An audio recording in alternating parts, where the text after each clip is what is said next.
Lo que estás a punto de escuchar sobre el lugar más sagrado de Israel puede incomodar a más de uno, porque rompe la versión infantil que muchos aprendieron. No era solo una habitación especial, era el centro del poder espiritual de una nación, el punto más peligroso de su fe y al mismo tiempo el espacio que revelaba una verdad incómoda. No todo el mundo puede acercarse a lo santo como si estuviera entrando a su sala. Cuando hoy alguien oye el lugar más sagrado, quizá imagina algo bonito, brillante, ordenado, casi turístico. Una especie de museo celestial con luz dorada entrando por alguna ventana dramática. Pero el corazón sagrado de Israel no era así. No estaba diseñado para que lo vieran todos. No buscaba ser cómodo, ni entretenido, ni instagrameable, por decirlo en lenguaje moderno. Estaba hecho para marcar distancia, peso, temor, reverencia. Y sí, también para incomodar.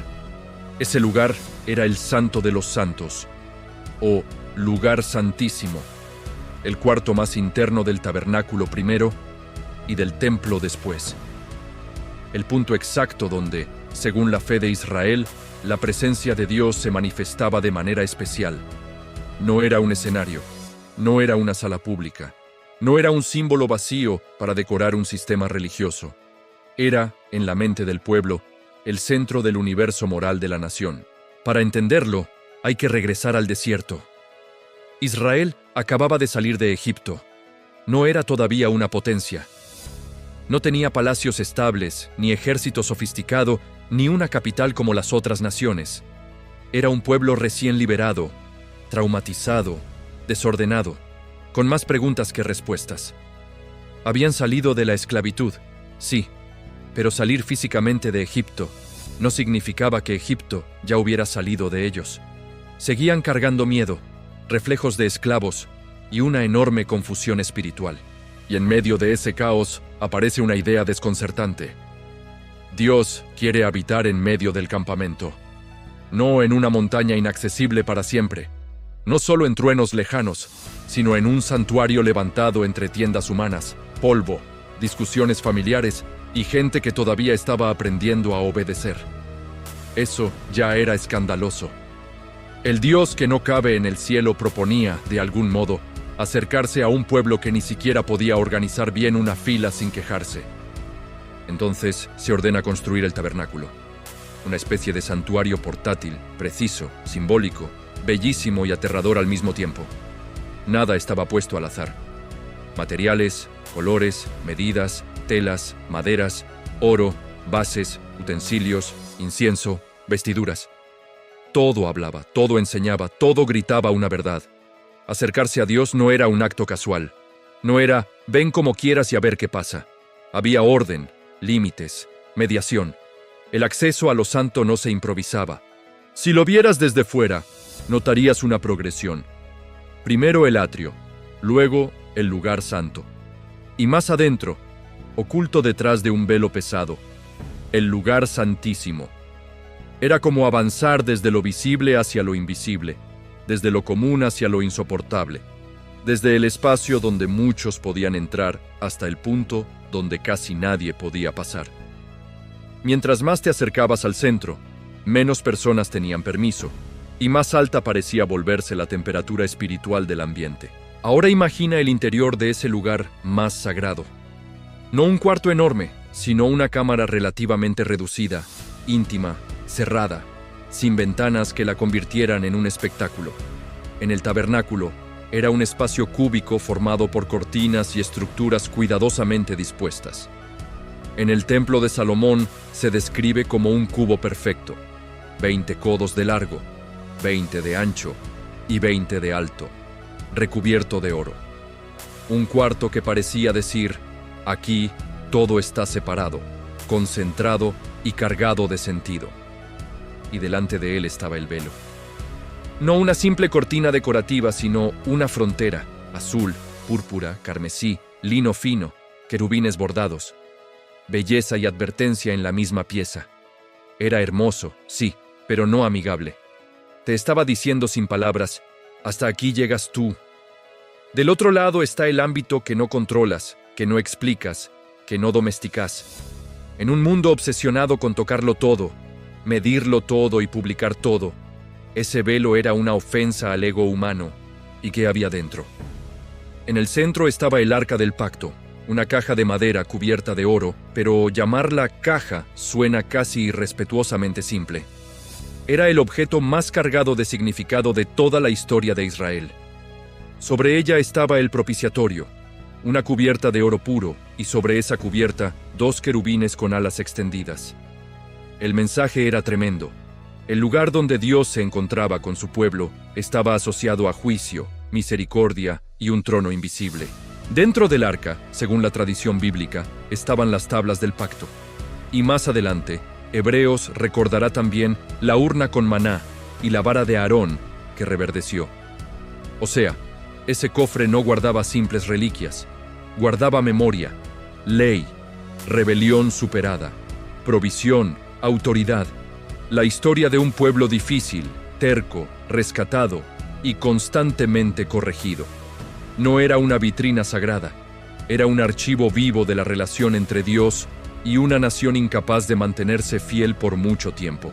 Y aquí viene una frase clave: allí me encontraré contigo. Esa idea es brutal. El lugar más inaccesible era, al mismo tiempo, el lugar del encuentro. El punto más restringido era también el centro de la comunicación, como si la Biblia quisiera dejar claro que el problema nunca fue que Dios no quisiera acercarse, sino que el ser humano no podía tratar esa cercanía como si fuera un paseo de domingo. La distancia no era capricho, era una protección frente a una santidad que no se negocia. Por eso, el lugar santísimo no era una sala de visitas. Nadie entraba porque tenía curiosidad. Nadie asomaba la cabeza para ver rapidito. Nadie decía, solo un segundo, prometo no tocar nada. Lo sagrado allí no funcionaba como entretenimiento religioso. Funcionaba como una realidad tan seria que la irreverencia podía convertirse en desastre. Y aunque a la mentalidad moderna eso le suene exagerado, la Biblia insiste una y otra vez en que la santidad no es una energía tierna y blandita, es fuego moral. Eso explica por qué el acceso estaba restringido de manera radical. Solo el sumo sacerdote podía entrar, y no cuando quisiera. No porque él fuera una celebridad espiritual con pase VIP eterno, sino precisamente porque incluso él tenía límites. Entraba una sola vez al año, en el día de la expiación. Una vez. Piensa en eso. El hombre más alto en la jerarquía ritual de Israel no vivía entrando y saliendo del cuarto santo como dueño del lugar. Iba con temor, preparación y absoluta conciencia del riesgo. Y esa entrada anual no era un simple trámite litúrgico. Antes había lavamientos, sacrificios, vestiduras específicas, incienso, sangre, confesión de pecados. Era todo un drama ritual. Un recordatorio de que el problema no era solo cómo se ve por dentro el lugar, sino qué clase de persona puede cruzar el límite sin ser consumida. El centro del asunto nunca fue la arquitectura solamente. Era la incompatibilidad entre la santidad divina y la fragilidad moral humana. Imagínalo por un segundo. El sumo sacerdote avanza. El sonido afuera queda atrás. El velo se abre. El humo del incienso llena el espacio. Oro, silencio, peso. Un cuarto pequeño que, sin embargo, se siente más inmenso que un palacio. No porque tenga metros de sobra, sino porque allí cada objeto parece tener gravedad espiritual. No hay espectadores, no hay coro épico al fondo, no hay aplausos. Solo un ser humano representando a todo un pueblo frente al lugar donde se supone que el cielo toca la tierra. Y ese momento, si lo piensas bien, tenía algo profundamente solitario. Porque el sumo sacerdote entraba llevando no solo sus pasos, sino la culpa colectiva de miles. Cargaba los fracasos del pueblo, sus impurezas, sus contradicciones. No iba a presumir santidad, iba a reconocer insuficiencia. Eso ya rompe otra idea simplista. El centro religioso de Israel no celebraba que el hombre fuera grandioso. Más bien recordaba, una y otra vez, que incluso el mejor representante humano entraba porque necesitaba misericordia. Ahora bien, aquí empieza la parte incómoda, porque muchos oyen esto y piensan, entonces Dios quería mantener a la gente lejos. Y esa conclusión parece lógica, hasta que miras mejor. El santuario estaba en medio del campamento. O sea, la presencia no estaba ausente, estaba cerca. Pero estaba cerca bajo condiciones. No porque Dios fuera inseguro, sino porque la Biblia presenta la santidad como algo real, no como decoración. En otras palabras, cercanía sí, banalidad no, presencia sí, irreverencia no. Eso choca de frente con nuestra cultura. Hoy valoramos acceso inmediato, todo sin filtros, todo rápido, todo personalizado. Queremos entrar a cualquier espacio, opinar sobre cualquier tema y convertir cualquier misterio en contenido de consumo. Pero el lugar santísimo era un no gigante a esa lógica. Decía, no todo está disponible para ti a cualquier hora, de cualquier forma y bajo tus términos. Hay realidades que exigen transformación antes que curiosidad. Hay puertas que no se abren con capricho. Con el paso del tiempo, el santuario portátil dio paso al templo. David soñó con una casa fija para Dios, aunque sería Salomón quien la construiría. Y ahí la idea del lugar santísimo se volvió todavía más impactante. Ya no era solo una tienda en medio del desierto, sino el corazón del templo en Jerusalén, la ciudad del rey, el centro religioso y político de la nación. La cámara más sagrada ahora quedaba incrustada en la arquitectura del poder nacional. Salomón levantó una estructura impresionante. Cedro, oro, trabajo fino, decoración elaborada, tallas, utensilios sagrados, proporciones exactas. Pero el corazón seguía estando detrás de la frontera. El cuarto interior, el Debir, el lugar santísimo. Ese cubo recubierto de oro que no estaba allí para impresionar turistas, sino para afirmar que en medio del reino había un centro que ni siquiera el rey controlaba completamente. Eso era revolucionario. El monarca podía mandar sobre ejércitos, no podía mandar sobre la santidad. Y dentro de ese cuarto, en el templo de Salomón, se colocaron además enormes querubines de madera de olivo recubiertos de oro, con alas extendidas que tocaban las paredes y se encontraban en el centro. La imagen debió ser impresionante. No tierna, no infantil, no dos angelitos de postal. Más bien una escena majestuosa, extraña, casi intimidante. Una arquitectura que te hacía sentir pequeño antes siquiera de entenderla. El santo centro de Israel no intentaba seducirte. Intentaba ubicarte en tu tamaño real. Cuando el arca fue llevada allí, el relato bíblico describe un momento clave. La gloria llenó el templo de tal manera que los sacerdotes no pudieron seguir ministrando. Esa escena es poderosa porque muestra que el edificio, por hermoso que fuera, no era el fin.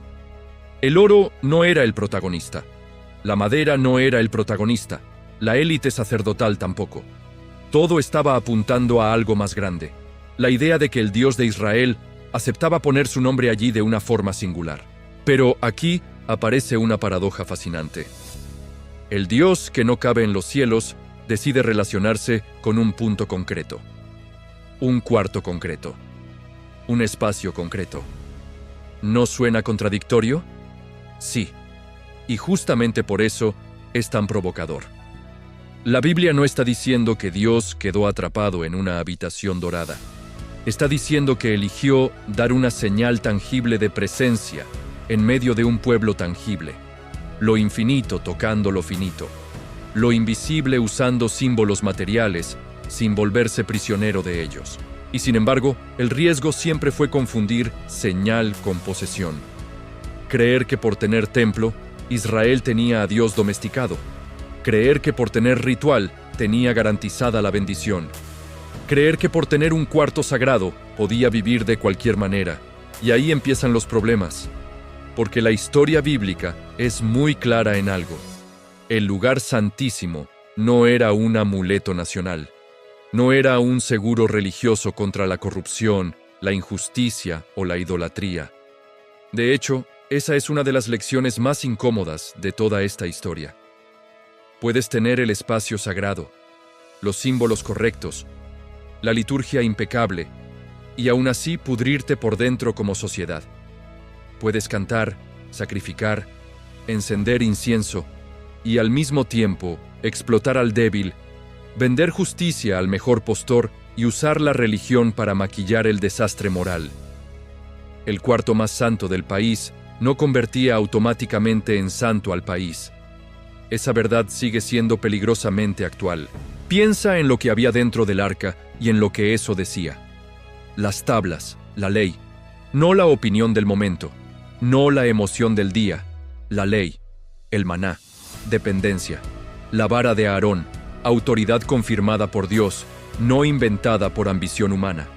En resumen, el corazón del lugar más sagrado de Israel recordaba tres cosas que casi nadie disfruta escuchar. Hay un estándar moral, no te sostienes solo, y el poder legítimo no nace solo de tu deseo. Eso significa que el lugar santísimo era más que un cuarto. Era un mensaje comprimido, un mensaje para sacerdotes, para reyes, para jueces, para campesinos, para la nación entera. Decía, en el centro no estás tú, en el centro no está tu ego, en el centro no está tu proyecto político, en el centro está una santidad que te juzga, una misericordia que te sostiene y una verdad que no puedes editar a tu conveniencia. Bastante incómodo, ¿no? Ahora imagina lo difícil que era vivir alrededor de ese centro. Porque por un lado, era una esperanza inmensa. Dios está en medio de nosotros. Pero por otro, era una presión insoportable. Si Dios está en medio, nuestra mentira pesa más, nuestra idolatría pesa más, nuestra violencia pesa más. La cercanía de lo santo no solo consuela, también expone, no solo abraza, también desnuda. Y tal vez por eso el pueblo oscilaba tanto entre devoción y rebelión. Querían la presencia, pero no siempre querían sus consecuencias. Los profetas entendieron eso con brutal claridad.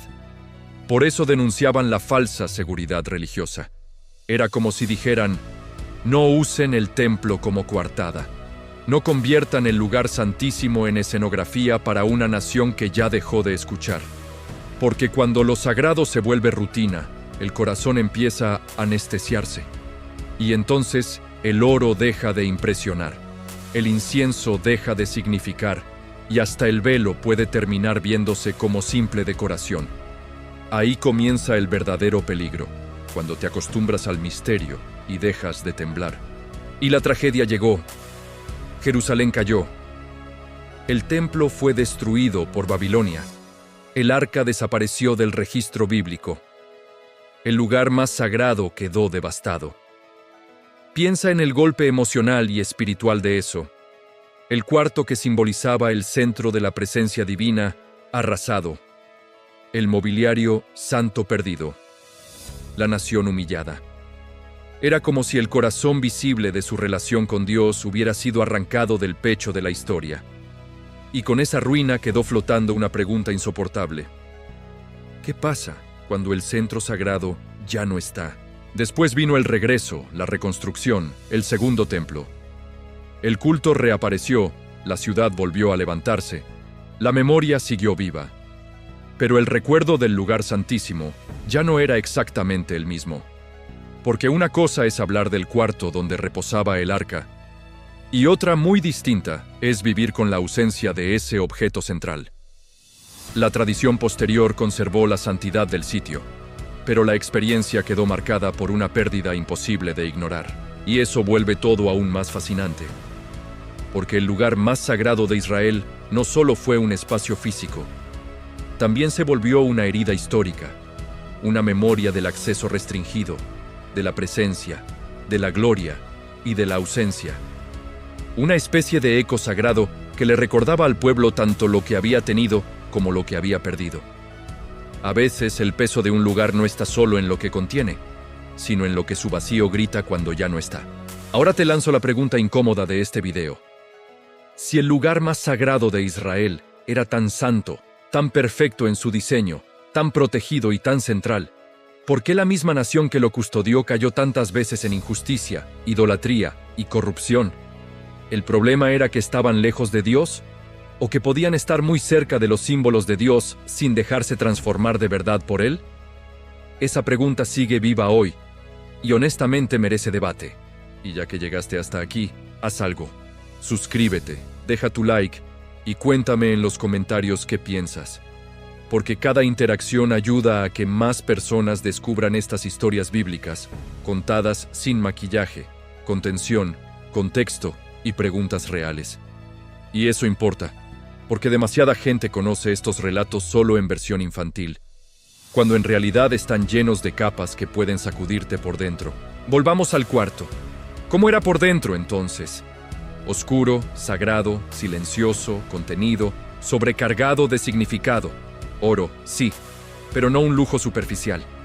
Querubines, sí, pero no una fantasía dulce. Un arca, sí, pero no como trofeo nacional. Y una frontera muy clara entre lo común y lo consagrado. Era un espacio pequeño comparado con el mundo, pero enorme en densidad simbólica. Un punto donde la belleza no estaba separada del temor. No era un lugar para relajarse.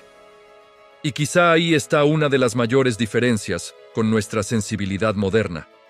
Nosotros queremos espiritualidad que no nos confronte.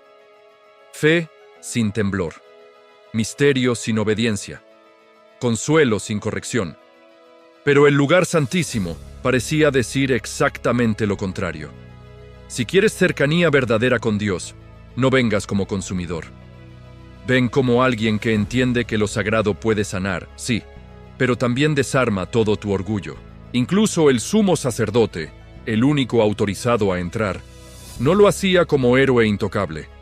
Entraba como representante de un pueblo herido y como pecador necesitado de gracia. Esa escena es casi anti-espectáculo. El hombre más importante del ritual nacional no entra a presumir, sino a pedir perdón. No entra a celebrar que ya está listo, sino a reconocer que nadie lo está completamente. Eso, en un mundo obsesionado con aparentar control, es casi una revolución. Y hay un detalle que muchos pasan por alto.